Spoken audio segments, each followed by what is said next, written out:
Hello, it's Gordon here from thegreatgordino.com and transforminglifenow.com. And this Facebook Live I've called Roger Bannister Goal Achievement at 4 minutes a mile. And that is the title of an article I wrote back in 2014 to celebrate the 60th anniversary of that goal achievement by Roger Bannister. And that's Sir Roger Bannister, actually, as it happens. And the reason I'm talking about it today is because Roger Bannister has passed away. Died yesterday, aged 88, having had Parkinson's disease for a few years since 2011. And of course, that achievement, the iconic achievement that Roger Bannister achieved, was the first 4 minute mile. And as I researched the story 4 years ago, when it was the 60th anniversary, the story really grabbed me because, as you know, I like the goal achievement stories in sport and looking back in history. So here's the story about Roger Bannister. He was an athlete that, Al Spencer saying, without any performance enhancing drugs. This is very true, Al. It's a bygone era when athletes, the Olympics, was all amateur. And in fact, Roger Bannister was qualifying to be a doctor. And he only did running as a hobby, something he did in part-time. And he always assumed that when he finished qualifying to be a doctor, he would finish being an athlete. But he had natural talent, and he combined the natural talent with a curiosity and a medical application and approach to training. So although he didn't train much, and in fact he was only training about half an hour a day, which would be laughable if you think about it today, he still went to the Olympics in 1952 in Helsinki, where he was quite fancied in 1500 metres.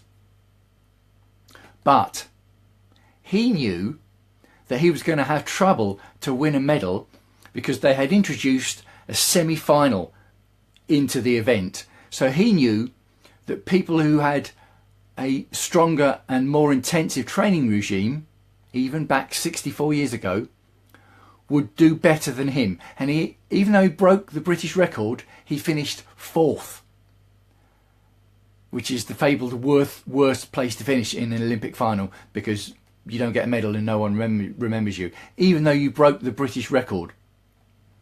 And he thought at the time about giving up, stopping athletics completely, or competitive athletics, just running for a hobby. But he didn't give up.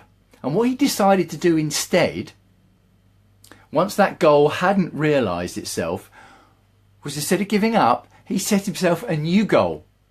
And the new goal he set himself was to be the first man to run a mile in under 4 minutes.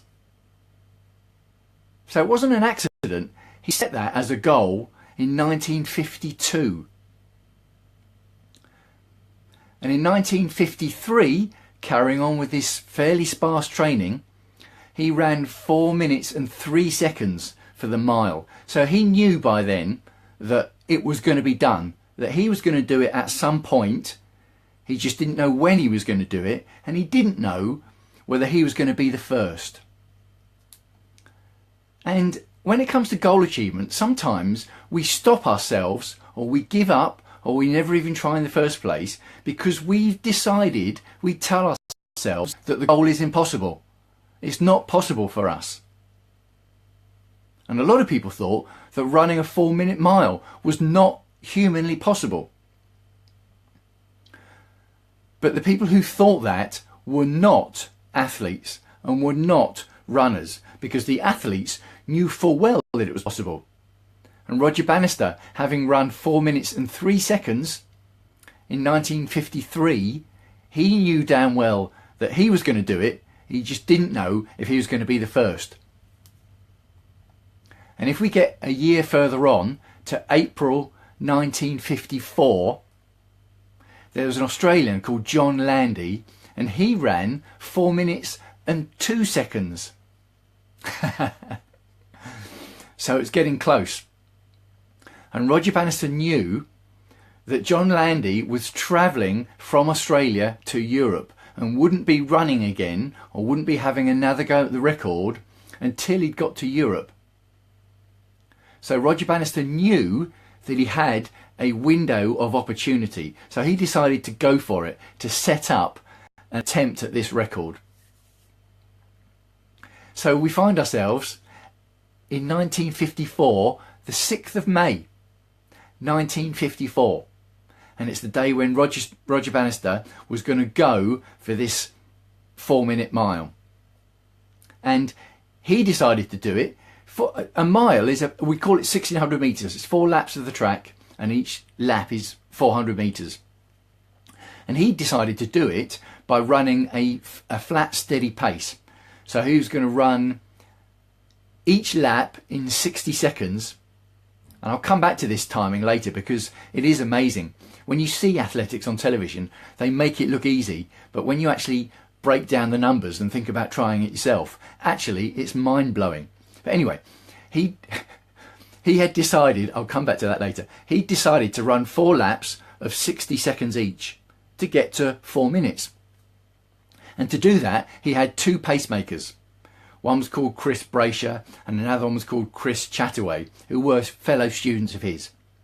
So he used them as pacemakers, because if you're following a pacemaker, A, you don't have to worry about the timing, and B, you also use less energy because the pacemaker in front of you breaks the wind, so there's less wind resistance, and you actually save energy doing that. So that's why pacemakers were used.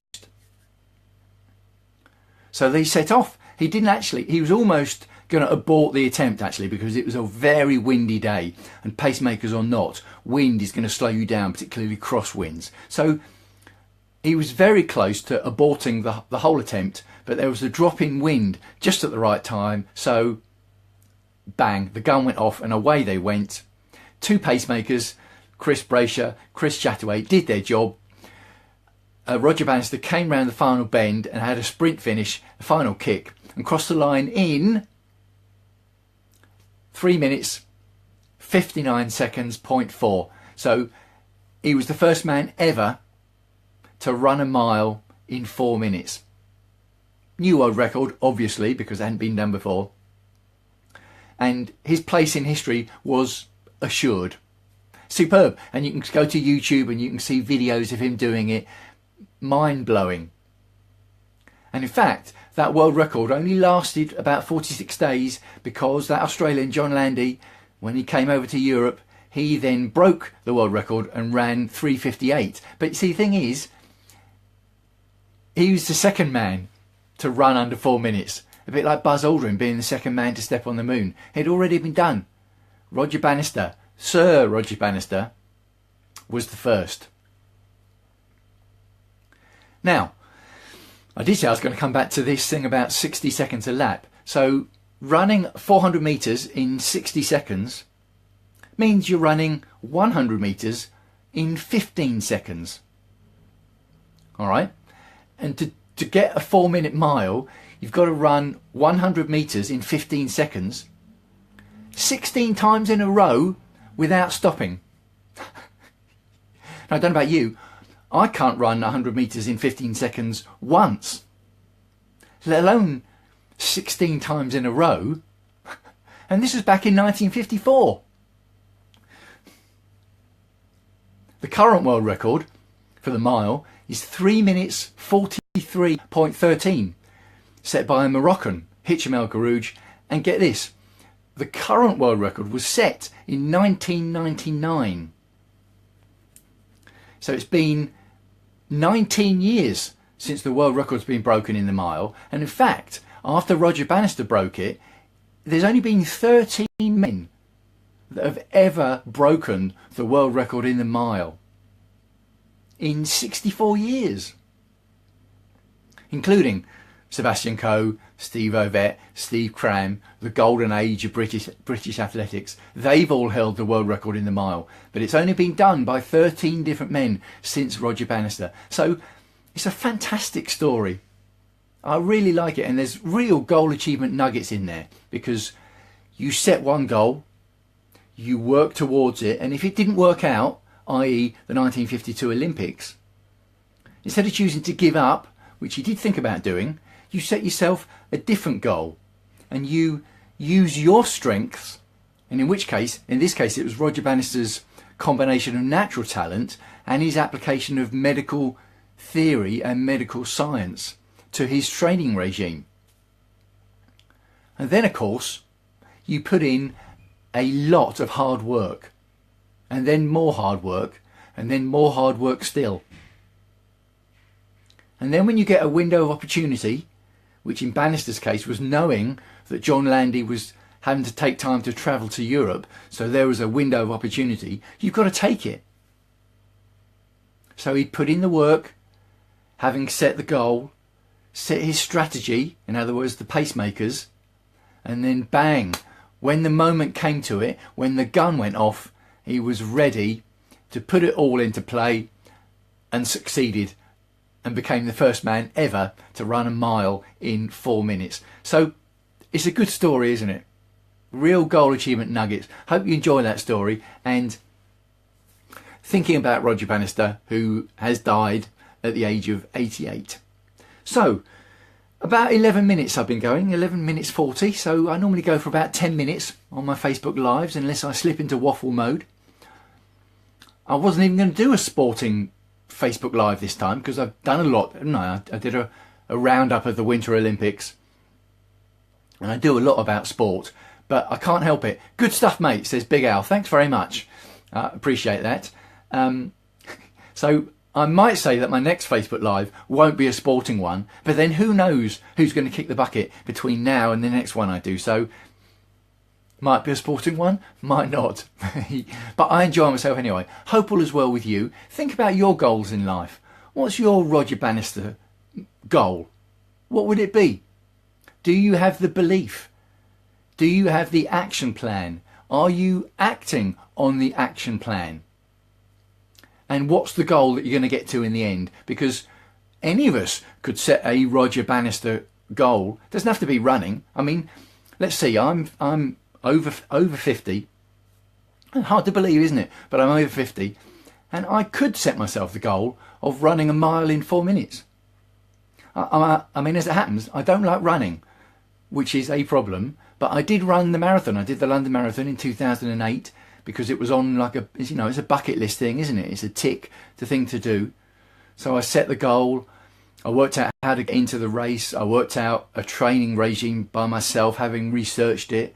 I took action on the training regime, and I did the London Marathon in 2008. So I could very easily set myself a goal of running a mile in 4 minutes. I'm not going to break the mile world record, clearly. And even to run a mile in 4 minutes would take some serious doing, but it's possible, isn't it? Maybe I should just go ahead and do it for the hell of it, see what happens. When I was training for the marathon, by the way, I would time occasional mile sections in my runs, and I think the quickest I did a mile in was 7.5 minutes. But then remember, I was training for the marathon at the time, and those splits were in the middle of long runs, so they weren't one-off runs. But I reckon if I tried to run 1 mile now, it would take me, I would say, 8 minutes. So for me to run a mile in 4 minutes would need some serious work and some serious reduction in my chocolate levels. But anyway, I am slipping into waffle mode. I'm going to sign off for now. Wishing you well. I hope all is well with you. Wishing you health and happiness as ever, and I'll speak to you again soon.